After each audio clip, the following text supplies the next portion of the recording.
Imagine this. You've waited years for a promise to come true. You prayed, you hoped, and finally, it happens. The thing you've longed for is right in front of you. A dream come to life.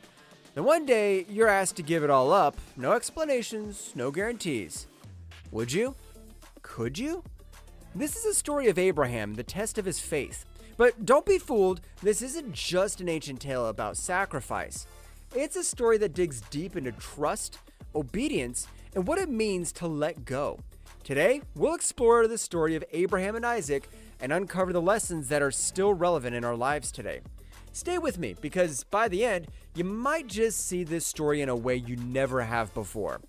Let's set the stage. Abraham wasn't just any guy. He was chosen by God to be the father of a great nation. But here's the kicker.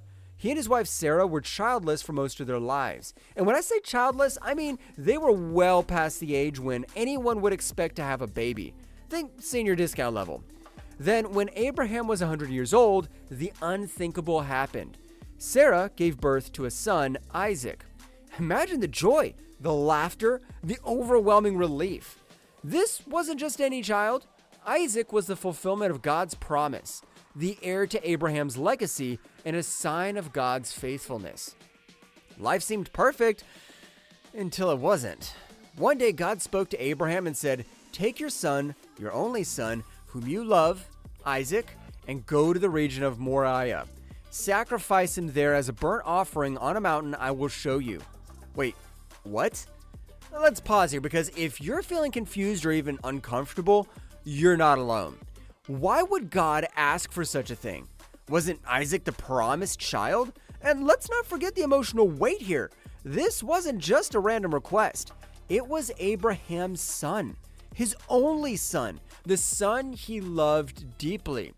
But here's the thing about Abraham. He didn't argue. He didn't bargain. He simply obeyed. The Bible tells us that early the next morning, Abraham got up, saddled his donkey, and took Isaac and 2 servants with him. He also split the wood for the burnt offering. Now think about that for a second. Abraham had to prepare for this. He had to chop the wood knowing exactly what it was for. As they traveled for 3 days, imagine the thoughts running through his mind. Every step must have felt heavier than the last. But he didn't turn back. He trusted that somehow God had a plan even if he couldn't see it yet. Here's where the story gets even more heart-wrenching. When they reached the mountain, Abraham left the servants behind and he and Isaac went up together. Isaac, carrying the wood for the offering, noticed something was missing. "Father," he said, "the fire and wood are here, but where's the lamb for the burnt offering?" Can you feel the weight of that moment? Abraham's heart must have been breaking. But he replied, "God himself will provide the lamb for the burnt offering, my son." When they reached the top, Abraham built the altar. He arranged the wood, tied up Isaac, and placed him on the altar. Now let's pause here again, because this is a part of the story that often leaves people stunned. How could Abraham go through with this? How could Isaac allow it? Here's what we often miss. This moment wasn't just about Abraham's faith. It was about Isaac's too. By this point, Isaac was old enough to resist. He could have fought, run, or argued, but he trusted his father, just as Abraham trusted God. And then it happened. Abraham reached for the knife to sacrifice his son, but just as he raised his hand, a voice called out, "Abraham, Abraham." It was an angel of the Lord. "Do not lay a hand on the boy," the angel said. "Now I know you fear God, because you have not withheld from me your son, your only son." Abraham looked up and saw a ram caught in the thicket. He took the ram and sacrificed it instead. In that moment, Abraham named the place Jehovah-Jireh, which means the Lord will provide. And here's the beautiful twist. God never intended for Isaac to be sacrificed. The test wasn't about taking Isaac's life. It was about Abraham's willingness to trust God completely, even when it didn't make sense. So what's the takeaway here? Because let's be real, most of us aren't going to be asked to sacrifice our children on a mountain. But we all face moments in life where we're asked to trust even when the path ahead is unclear. Abraham's story teaches us 3 powerful lessons. Lesson 1, God sees the bigger picture. Abraham's test wasn't just about obedience. It was about perspective. From a human standpoint, God's command made no sense. Why would God ask for the very thing he had promised? Why give Abraham a son only to take him away? It must have felt cruel, confusing, and even contradictory. But that's because Abraham, like all of us, could only see part of this story. This is where trust comes in. Faith isn't just about believing when things make sense. It's about trusting when they don't. Imagine a child who desperately wants to touch a hot stove. To them, it looks fascinating, glowing, warm, inviting. But as a parent, you know better. You know the pain it'll cause, the harm it could do. So you pull them away even as they cry and protest. The child may not understand in the moment, but that doesn't mean the parent is being cruel. The parent is acting out of love, seeing what the child cannot. Abraham had no way of knowing how his story would end. He didn't know that God had already provided a ram, that Isaac would walk back down that mountain with him. All he knew was that God had been faithful before, and that was enough. Maybe you're facing a difficult season right now. Maybe you've lost something precious, an opportunity, a relationship, a dream you held dear. It can feel like God's asking too much, like he's taking something away without explanation. But what if, instead of taking, he's preparing? What if, like Abraham, you're in the middle of a test, and on the other side, God has already made a way? This story reminds us that God never abandoned Abraham, and he won't abandon us either. He sees what we cannot. He knows what we do not. And if we trust him, we'll find that his plans are always greater than we could ever imagine. Lesson 2, faith isn't just a feeling, it's an action.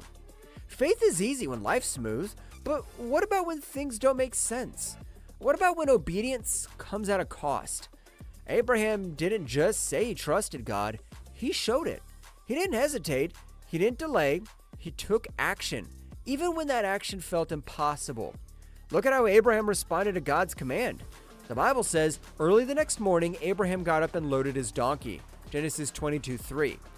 He didn't stall. He didn't try to negotiate. He moved forward. This teaches us something powerful. Faith isn't passive. It's not just a belief we hold in our hearts. It's something we live out in our choices, our obedience, and our willingness to trust God even when we don't understand. Think about it. Abraham had 3 days to change his mind, 3 days to turn back, 3 days to convince himself he had misunderstood God. But he kept walking. How many of us hesitate when God calls us to something difficult? Maybe we feel a nudge to forgive someone who hurt us, to take a step of faith in our careers, or to trust God with an uncertain future. But instead of moving forward, we wait. We second guess. We let fear hold us back. What's your Mount Moriah? For Abraham, faith meant climbing Mount Moriah and trusting that God would provide. For us, it might look different. Maybe it's choosing to obey God in an area of life that feels risky. Maybe it's staying faithful in a season of waiting. Maybe it's letting go of something we desperately want to hold on to. Whatever it is, remember, faith isn't just believing, it's stepping out. Abraham walked up the mountain not knowing what would happen. But because he obeyed, he experienced God's provision in a way he never had before. Lesson 3, God is our provider. One of the most powerful moments in this story is when Abraham looks up and sees the ram caught in the thicket. At that moment, he names the place Jehovah Jireh, the Lord will provide. God's provision's always on time. Notice that God didn't provide the ram before Abraham stepped out in faith. He provided at the right moment, just when it was needed. Sometimes we want God to show us the provision before we take the step. We want to see the full picture before we obey. But that's not how faith works. Faith means moving forward, trusting that God will provide exactly what we need, exactly when we need it. Here's something important. God's provision might not always look like what we imagined. Provision doesn't always mean getting what we want. It means God giving us exactly what we need. What Abraham didn't see was that while he was walking up one side of the mountain, God had already sent the ram up the other side. What if, right now, the thing you need, the breakthrough, the answer, the provision, is already on its way? God's still Jehovah Jireh. He is still our provider. And if we trust him, we'll see that he always comes through, just as he did for Abraham. Abraham's story isn't just about sacrifice. It's about trust. It's about faith in action. And it's about the unfailing provision of God. Trust him. He's already made a way.